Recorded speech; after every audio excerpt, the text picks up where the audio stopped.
도대체 한국의 의료 시스템이 뭐가 그렇게 특별하다는 거야. 런던의 한 사립병원에서 신경외과 의사로 30년을 일해온 유명의사가 병원 동료들 앞에서 분통을 터뜨렸다고 합니다. 딸이 한국인 의사와 결혼한다는 소식에 극구 반대하며 평생 믿어온 영국 의료 시스템만이 최고라고 주장해왔던 그였죠. 하지만 최근 그가 갑자기 영국에서의 모든 생활을 정리하고 한국행을 선택했다는 소식이 전해졌습니다. 더욱 놀라운 것은 다시는 영국에서 의사 생활을 하고 싶지 않다며 한국의 의료 시스템을 극찬하고 있다는 점인데요. 평생 영국 의료만을 최고로 여기던 의사가 불과 3개월 만에 완전히 다른 사람이 되어 돌아왔다고 합니다. 도대체 그에게 무슨 일이 있었던 걸까요? 오늘의 사연 바로 시작하겠습니다. 잠깐만요. 1초면 가능한 좋아요 버튼을 눌러주시면 영상 제작에 큰 힘이 됩니다. 저는 런던 중심가의 한 사립병원에서 30년간 신경외과 의사로 일해온 스티븐 로버츠입니다. 옥스퍼드 의대를 졸업하고 줄곧 이 병원에서만 일해왔으니 이제는 이 병원이 제 집보다 더 편한 곳이 되었죠. 매일 이른 아침, 늘 같은 시간에 병원으로 향했어요. 의사라는 직업 특성상 불규칙한 수술 일정에 맞춰 생활하다 보니 규칙적인 출퇴근 시간이라는 건 생각조차 할 수 없었답니다. 특히 신경외과는 응급수술이 잦은 과라 더욱 그랬죠. 영국의 의료 시스템은 크게 두 가지로 나뉩니다. 하나는 1948년에 설립된 국가보건서비스로 모든 영국 거주자에게 무료로 의료 서비스를 제공하는 공공의료 시스템이에요. 다른 하나는 제가 일하는 것처럼 사립병원 체계죠. 사실 영국에서 사립병원의 비중은 그리 크지 않아요. 대부분의 환자들은 NHS를 이용하죠. 하지만 저는 줄곧 사립병원에서만 일했어요. NHS는 무료로 의료 서비스를 제공하지만 대기 시간이 길다는 단점이 있거든요. 실제로 최근에는 NHS의 대기 시간이 더 길어져서 2022년에는 많은 환자들이 어쩔 수 없이 사립병원을 찾았다고 해요. 제가 일하는 사립병원은 환자가 직접 비용을 지불하거나 회사에서 제공하는 의료보험으로 치료를 받으시는 분들이 대부분이었어요. 비용은 높지만 원하는 시기에 치료를 받을 수 있다는 장점이 있죠. 그런 제 평온했던 일상에 큰 변화가 찾아온 건 3년 전이었어요. 일요일 아침 식사 시간, 딸 아멜리아가 갑자기 결혼 소식을 전했죠. 처음에는 정말 기뻤습니다. 아멜리아도 저처럼 의사가 되어 같은 병원에서 일하고 있었으니까요. 하지만 상대가 한국의 한 대학병원 신경외과 의사라는 말에 저는 그만 충격을 받고 말았습니다. 순간 머릿속이 하얘지더군요. NHS도 신뢰하지 못해 평생 사립병원만 고집해왔는데 하물며 아시아의 의료 시스템을 어떻게 믿을 수 있겠어요? 특히 신경외과는 뇌와 척추 질환을 다루는 매우 중요한 분야입니다. 영국에서는 신경외과 의사가 되기 위해 기본 의대 졸업 후 8에서 9년의 전문의 수련 과정을 거쳐야 해요.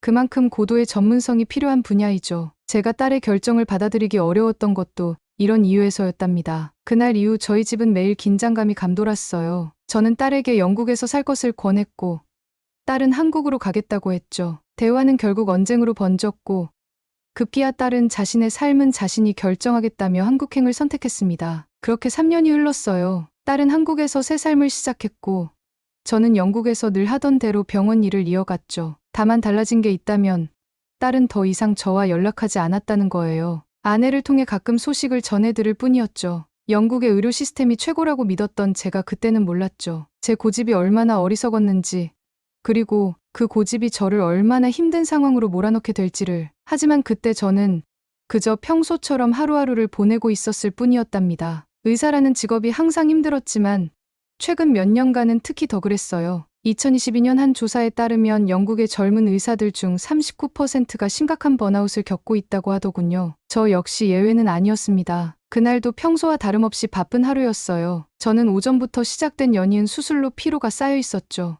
NHS의 긴 대기 시간을 피해 사립병원을 찾는 환자들이 늘면서 수술 일정은 더욱 빡빡해졌답니다. 밤 11시가 넘어서야 마지막 수술을 마쳤어요. 최근 통계를 보니 영국 의사들의 41%가 추가 근무를 거부한다고 하던데 그때 저는 그럴 수가 없었죠. 응급수술이 들어오면 거절할 수가 없는 게 의사의 숙명이니까요. 병원 주차장에서 차에 오르며 한숨을 쉬었어요. 집까지는 30분 정도 걸리는 거리였죠. 라디오에서는 밤 11시 30분을 알리는 뉴스가 흘러나왔고 저는 피로에 젖은 눈을 비비며 운전대를 잡았습니다. 그때였어요. 잠깐이었지만 제 눈이 감겼나 봐요. 순식간에 일어난 일이었죠. 앞차의 브레이크 등이 켜진 것을 늦게 발견했고 강한 충격과 함께 의식이 흐려졌습니다. 다행히 큰 사고는 아니었어요. 하지만 앞차에 타고 있던 운전자가 목과 허리를 다쳤더군요. 바로 근처 병원으로 이송되었고 저도 응급실로 실려갔습니다. 의사가 교통사고를 낸다는 게 얼마나 부끄러운 일인지 그때서야 실감이 났어요.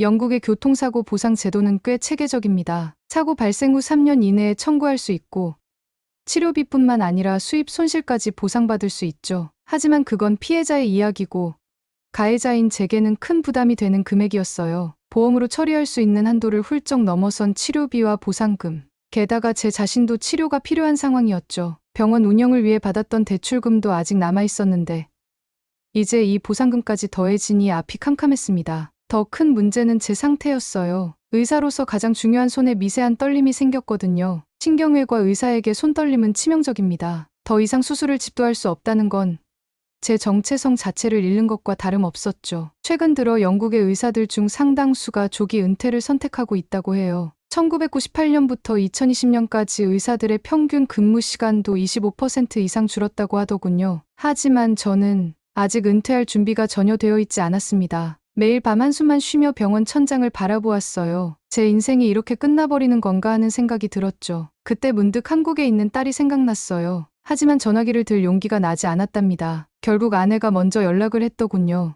여보, 이제는 딸에게 연락해보는 게 어떨까요? 아내의 목소리가 떨렸어요. 저는 한동안 말없이 창밖만 바라보았습니다. 서서히 저물어가는 런던의 하늘이 그날따라 유난히 무거워 보였어요. 병실에 누워 천장만 바라보며 하루하루를 보내고 있었어요. 의사가 되고 나서 처음으로 이렇게 오래 병실에 있어 보는 것 같았습니다. 매일 아침 회진을 도는 의사들의 발소리를 들으며 이제는 그 발소리의 주인공이 될 수 없다는 생각에 가슴이 먹먹해졌죠. 그러던 어느 날이었어요. 아내가 평소와는 다른 표정으로 제 병실에 들어왔습니다. 여보, 아멜리아한테 연락했어요. 순간 제 심장이 멈추는 것 같았죠. 3년 만에 듣는 딸 아이의 이름이었으니까요. 알고 보니 아내는 그동안 줄곧 딸과 연락을 해왔더군요. 제가 사고가 났다는 소식을 전해 들은 딸은 즉시 남편과 함께 오겠다고 했답니다. 일주일 후 딸과 사위가 제 병실을 찾았어요. 3년 만에 보는 딸의 모습은 더 성숙해 보였습니다. 사위는 제가 생각했던 것과는 많이 달랐어요. 그는 제 의무기록을 자세히 살펴보더니 한국에서의 치료를 제안했습니다. 특히 한국의 의료보험 제도에 대해 상세히 설명해 주었죠. 장인어른,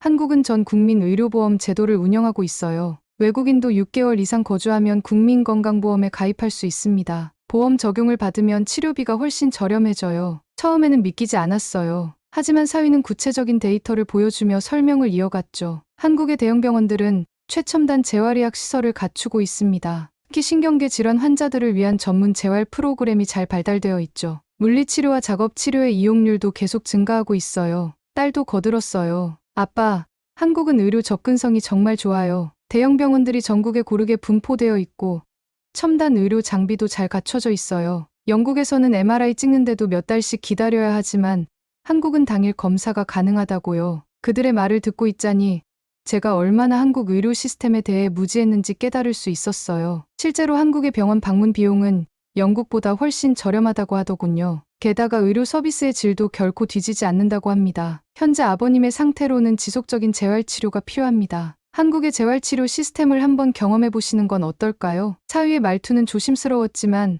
전문가로서의 확신이 느껴졌어요. 그의 설명에 따르면 한국의 대형 병원들은 신경계 질환과 척수 손상, 환자들을 위한 전문적인 재활센터를 운영하고 있다고 했죠. 딸은 제 손을 꼭 잡았어요. 아빠, 이제는 제가 아빠를 돌볼 차례예요. 한국에서 새로 시작하는 건 어떠세요? 창밖으로 흐린 런던의 하늘이 보였어요. 평생을 이곳에서 살았는데 이제 와서 다른 나라에서 새로 시작한다는 게 쉽지는 않았죠. 하지만 한편으로는 이것이 제게 주어진 마지막 기회처럼 느껴졌습니다. 조금만 더 생각해 볼게. 제가 겨우 답했을 때 아내의 눈가에 살며시 눈물이 맺히는 것을 보았답니다. 3년이라는 시간 동안 딸과 저 사이에서 얼마나 마음 아파했을까요? 이제야 아내의 마음을 조금은 이해할 수 있을 것 같았답니다. 한국행을 결정하기까지는 꽤 많은 시간이 걸렸어요. 평생을 영국에서 살아온 제게 새로운 나라로의 이주는 결코 쉬운 결정이 아니었죠. 하지만 현실적인 문제들이 하나둘씩 제 결심을 재촉했습니다. 먼저 비자 문제를 알아보았어요. 사위가 알아본 바로는 가족 방문을 위한 F1 비자를 신청하는 것이 가장 적절해 보였죠.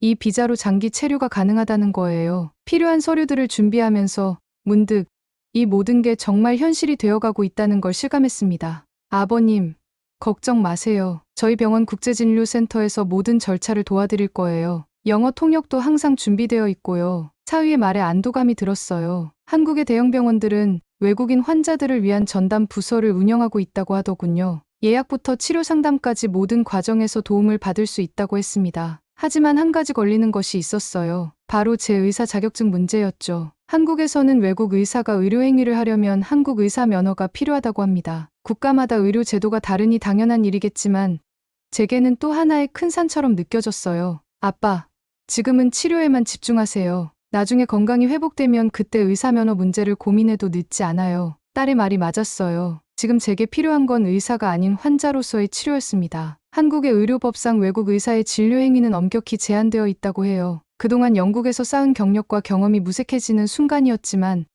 지금은 제 건강이 우선이었죠. 항공편을 예약하면서도 여러 가지를 고려해야 했어요. 대한항공에서는 환자를 위한 특별 서비스를 제공한다고 했습니다. 휠체어 지원은 물론 제 상태를 고려한 좌석 배정까지 가능하다고 하더군요. 11시간이라는 긴 비행시간이 걱정되었지만 세심한 지원 서비스 덕분에 한결 마음이 놓였습니다. 서류 준비는 생각보다 복잡했어요. 여권과 비자는 기본이고 의료 소견서와 치료 계획서 등 추가 서류들도 필요했습니다. 특히 장기 체류를 위한 재정 능력 증명도 준비해야 했죠. 다행히 딸과 사위가 보증인이 되어주어 큰 어려움 없이 진행할 수 있었어요. 한국 대사관을 찾았을 때는 묘한 감정이 들었어요. 3년 전 딸이 이곳에서 혼인신고를 했다는 걸 알게 되었죠. 그때 함께 있어주지 못했다는 후회가 밀려왔지만 이제는 그 시간을 보상받을 수 있을 것 같았습니다. 짐을 싸면서 창밖의 런던 풍경을 바라보았어요. 30년 동안 일했던 병원, 딸이 자란 집, 그리고 수많은 추억이 담긴 이 도시. 마지막으로 바라보는 런던의 모습을 오래도록 기억하고 싶었습니다. 한국에서의 치료, 그리고 어쩌면 새로운 삶. 비록 늦었지만 저는 딸의 선택을 이해하고 존중하기로 했습니다. 공항으로 향하는 차 안에서 딸의 따뜻한 손길을 느끼며 이 선택이 옳았다는 확신이 들었답니다. 11시간의 긴 비행 끝에 인천국제공항에 도착했어요. 공항 직원이 휠체어를 준비해 주었고 전동카트로 입국 심사장까지 편하게 이동할 수 있었죠. 영국에서 이미 외국인 등록을 마친 상태라 입국 신고서 작성 없이 빠르게 입국 심사를 통과할 수 있었답니다. 수화물을 찾고 세관 신고를 마치자 사위가 이미 공항에 와 있었어요. 외국인 전용 공항버스를 타고 서울로 향했죠. 차창 밖으로 보이는 한국의 첫인상은 상상했던 것과는 많이 달랐습니다. 고층 빌딩들이 즐비한 현대적인 도시의 모습에 놀라움을 감출 수 없었어요. 사위가 일하는 병원에 도착하자 국제진료센터 직원들이 친절하게 맞아주었어요. 영어 통역사가 동행한 덕분에 의사소통에는 전혀 문제가 없었죠. 초진을 위해 여권과 영국에서 가져온 의료기록을 제출했고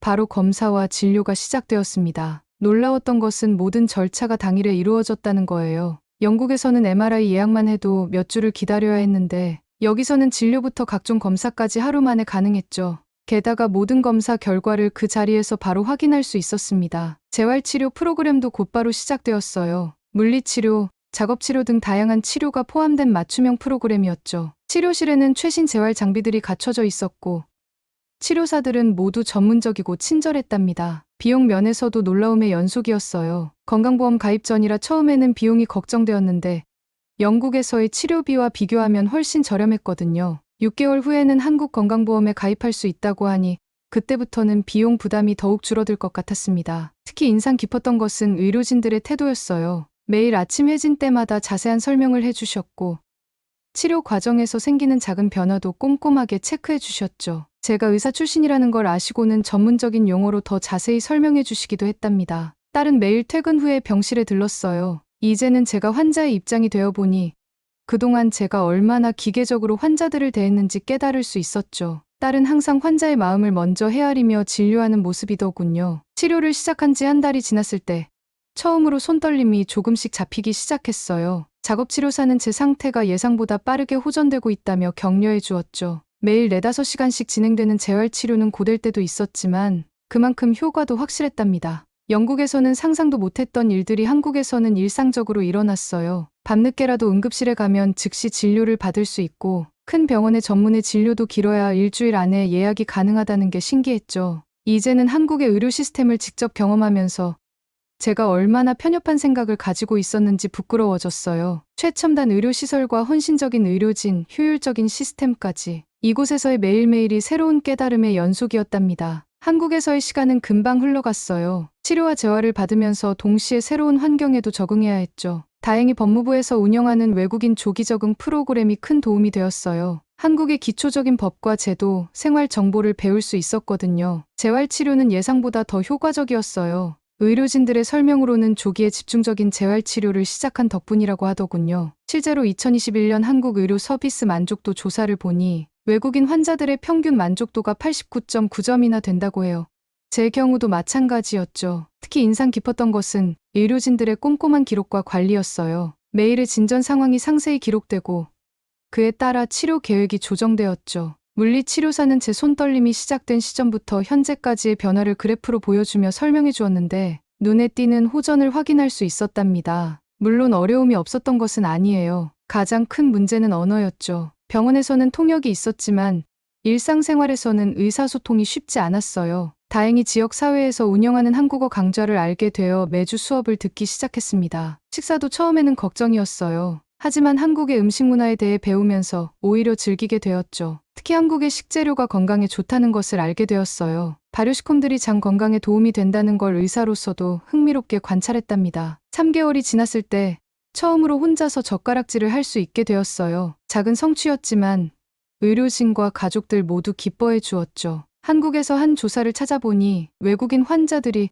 한국 의료진의 세심한 케어에 높은 만족도를 보인다고 하는데 이제는 그 이유를 확실히 알 것 같았어요. 재활치료가 진행되면서 점점 더 많은 것들을 할 수 있게 되었죠. 처음에는 불가능해 보였던 일상적인 동작들이 하나둘씩 가능해졌어요. 의사로서 수많은 환자들의 재활을 지켜봐왔지만 직접 경험하는 것은 완전히 다른 일이더군요. 딸은 제가 회복되는 모습을 보며 매일 기뻐했어요. 3년이라는 시간 동안 느끼지 못했던 아버지와 딸의 정을 다시 찾아가는 중이었죠. 가끔은 병원 라운지에서 커피를 마시며 이런저런 이야기를 나누었는데 그때마다 제가 놓쳐왔던 딸의 인생을 조금씩 알아가게 되었답니다. 사위와도 더 가까워졌어요. 그의 진료를 지켜보면서 한국 의료진들의 실력을 직접 확인할 수 있었죠. 이제는 제가 왜 그토록 편견을 가지고 있었는지 부끄러울 따름이었죠. 6개월이 지나자 드디어 한국건강보험에 가입할 수 있게 되었어요. 보험 적용을 받으니 치료비 부담도 훨씬 줄어들었죠. 영국에서는 상상도 못했던 효율적인 의료 시스템을 직접 경험하면서 한국에서의 새로운 삶이 점점 더 기대되기 시작했답니다. 한국에서의 시간은 제게 새로운 깨달음을 주었어요. 의사로서 평생 환자들을 치료해왔지만 정작 환자의 마음을 제대로 이해하지 못했다는 걸 알게 되었죠. OECD 보고서를 보니 한국의 의료 시스템이 상당히 높은 평가를 받고 있더군요. 기대 수명이 83.6년으로 OECD 평균인 80.3년을 웃돌고 치료 가능한 질병으로 인한 사망률도 현저히 낮다고 해요. 이제는 제가 직접 경험하면서 이 통계가 단순한 숫자가 아니라는 걸 깨달았습니다. 특히 놀라웠던 건 한국의 의료 관광 현황이었어요. 2023년에는 60만 명이 넘는 외국인 환자들이 한국을 찾았다고 하더군요. 이는 전년도에 비해 2.4배나 증가한 수치였죠. 제가 왜 그토록 한국 의료를 불신했는지 그저 부끄러울 따름이었죠. 재활치료가 거의 끝나갈 무렵 저는 중요한 결정을 내렸어요. 영국으로 돌아가지 않기로 한 거죠. 제 손떨림은 거의 회복되었지만 이제는 다른 시각으로 의료를 바라보고 싶었거든요. 한국의 병원들은 환자 중심의 통합적인 치료 시스템을 갖추고 있었어요. 재활치료만 해도 물리치료, 작업치료, 언어치료 등이 유기적으로 연결되어 있었죠. 이런 시스템이 어떻게 구축되었는지 더 깊이 연구해보고 싶었습니다. 딸과 사위는 제 결정을 기뻐했어요. 사위는 제게 병원에서 외국인 환자들을 위한 자문의 역할을 제안했죠. 실제로 한국의 의료기관에서는 영어권 의료진의 수요가 늘고 있다고 해요. 지금 생각해보면 제 교통사고가 많은 것을 바꾸어 놓았더라고요. 이 사고가 아니었다면 저는 평생 편견 속에 살았을 테니까요. 한국의 의료 접근성과 효율성 면에서 최상위권을 기록하고 있는 이유를 이제는 누구보다도 더 잘 알 것 같아요. 얼마 전에는 영국에 있는 동료 의사에게 이메일을 보냈어요. 한국의 의료 시스템과 제 경험을 공유하고 싶었거든요. 가끔 병원 복도를 걸으면서 생각해요. 환자복을 입고 휠체어를 타고 있던 때를 떠올리면서요. 그때의 경험이 있었기에 이제는 더 나은 의사가 될 수 있을 것 같다는 생각이 듭니다. 딸은 제가 한국에 정착하기로 한 걸 알고는 울음을 터뜨렸어요. 3년 전 제가 그토록 반대했던 그녀의 선택이 결국 저를 이렇게 좋은 곳으로 인도해 주었네요. 이제 저는 새로운 도전을 시작하려고 해요. 비록 직접 수술은 할 수 없지만 제 경험과 지식으로 다른 이들을 도울 수 있을 테니까요. 때로는 인생의 가장 큰 축복이 시련처럼 찾아오나 봅니다. 이제 저는 다른 모습으로 병원을 찾아갑니다. 한국 의료법상 외국인 의사가 직접 진료할 수는 없지만 의료 코디네이터로서 외국인 환자들을 도울 수는 있더군요. 외국인 환자들의 진료 예약부터 통역, 상담까지 종합적인 서비스를 제공하는 것이 제 역할이에요. 한국 보건복지부 규정에 따르면 외국인 의료 코디네이터는 의사나 간호사 등 보건의료인 자격증 소지자여야 한다고 해요. 제 30년의 의료 경험이 이렇게 새롭게 빛을 발하게 될 줄은 몰랐죠. 한국의 의료 시스템은 끊임없이 발전하고 있어요. 얼마 전에는 국제의료 컨퍼런스에 참석했는데 세계 각국의 의료진들이 한국의 의료 기술에 깊은 관심을 보이더군요. 제가 영국에서 그토록 우려했던 것이 얼마나 잘못된 편견이었는지 다시 한번 깨닫는 순간이었습니다. 특히 인상 깊었던 것은 한국의 국제의료협력 활동이에요. 개발도상국의 의료 기술을 전수하고 재난 지역의 긴급구호대를 파견하는 등 국제사회에 적극적으로 기여하고 있더군요. 딸은 이런 활동에도 자주 참여한다고 하는데 그 모습이 무척 자랑스럽답니다. 은퇴 후의 삶도 걱정할 것 없어요. 한국에서는 일정 기간 이상 거주하며 국민연금에 가입한 외국인에게도 연금 수급 자격이 주어진다고 해요. 국민건강보험도 계속 유지할 수 있고요. 얼마 전에는 재미있는 일이 있었어요. 영국에서 온 환자가 제게 한국의 의료 시스템이 이렇게 뛰어난 줄 몰랐다고 하더군요. 3년 전 제 모습이 떠올라 웃음이 났답니다. 이제는 매주 한국어 수업도 들으러 다녀요. 다문화가족지원센터에서 운영하는 프로그램인데 덕분에 조금씩 한국어로 의사소통이 가능해졌답니다. 딸과 사위는 첫 아이를 기다리고 있어요. 제가 한국에 정착하기로 한 결정이 더욱 특별해지는 순간이죠. 곧 태어날 손주에게 할아버지가 겪은 이야기를 들려주고 싶어요. 편견을 버리고 새로운 것을 받아들일 용기를 가진다면 인생은 언제든 새로워질 수 있다고요. 영국에서의 삶이 그립지 않냐고요? 물론 가끔은 그립죠. 하지만 이제는 이곳이 제 새로운 고향이 되었어요. 매일 아침 병원으로 출근하면서 느끼는 이 설렘이 제가 옳은 선택을 했다는 걸 알려주니까요. 사람들은 제게 묻습니다. 다시 영국으로 돌아갈 생각은 없냐고요. 저는 이렇게 답해요. 이제 저는 이곳에서 새로운 삶을 시작했습니다. 의사에서 환자가 되어 깨달은 것들, 그리고 환자에서 다시 의료인이 되어 나누고 싶은 이야기들이 아직 많이 남아있거든요. 이렇게 시작된 저희 새로운 삶이 앞으로 더 많은 사람들에게 희망이 되길 바라봅니다. 오늘 사연은 여기까지입니다. 한국의 의료 시스템이 OECD 국가들 중에서도 최상위권을 기록하고 있다는 사실이 자랑스럽습니다. 짧은 대기 시간, 합리적인 의료비, 높은 접근성은 세계가 주목하는 한국 의료의 강점이죠. 혹시 여러분 주변에 어떤 계기로 한국을 멀리하게 된 분들이 계시다면 오늘 사연을 꼭 들려주셨으면 좋겠습니다. 때로는 우리가 가진 편견이 얼마나 큰 행복을 놓치게 하는지 이번 사연을 통해 함께 생각해 보실 수 있다면 좋겠습니다. 감동뭉클에서는 여러분의 소중한 마음을 모아 사연 주인공들에게 전해드리고 있습니다. 여러분 주변에 감동적이거나 재미있는 실제 사연들을 제보받고 있으니 언제든 저희 공식 메일로 제보해주세요. 오늘에 들려드린 사연에 공감하셨다면 구독과 좋아요 눌러주시고 주변 분들과도 공유해주세요. 여러분의 작은 관심과 응원이 더욱 좋은 콘텐츠를 만드는데 큰 힘이 됩니다. 오늘도 여러분의 하루의 작은 즐거움이라도 되었기를 바라며 지금까지 감동뭉클이었습니다. 끝까지 시청해주셔서 감사합니다. 다음에 더 감동적인 사연으로 찾아뵙겠습니다.